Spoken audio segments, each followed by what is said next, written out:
এখন আমি আছি ফরিদপুর শহরে। এটা আমার গ্রামের বাড়ি। আমার গ্রামের বাড়ি আমি 4 বছর থাকছি, কিন্তু যে আমি ঢাকা শহরে 14 বছর যাবত থাকছি।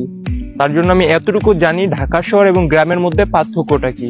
আজকে আমি আপনাদেরকে এতটুকুই বোঝাবো। তার আগে আমরা জেনে আসি ফরিদপুরে কি কি চাষ হয়। ফরিদপুরে চাষ হয় দুইটা জিনিস, 1 নাম্বার পাট, 2 নাম্বার পেঁয়াজ। পাট চাষ হয় হলো বর্ষাকালের সময় এবং গরমকালের সময় পেঁয়াজ চাষ হয়।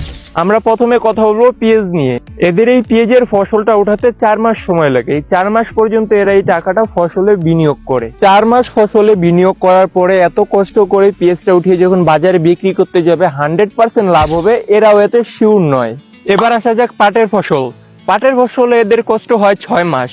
তারপরে এই পাটগুলো যখন বাজারে নিয়ে যায়, পাটে আলহামদুলিল্লাহ মোটামুটি লাভ হয় কৃষকদের। লাভ হওয়ার প্রধান কারণ হচ্ছে পাট দিয়ে জামা কাপড় যেসব জিনিসপত্র তৈরি করা হয় ওগুলো বাইরে নিয়ে অনেকটা দামে বিক্রি করে থাকে। তার জন্য ওই পাইকারগুলো আমাদেরকে একটু লাভ দিয়ে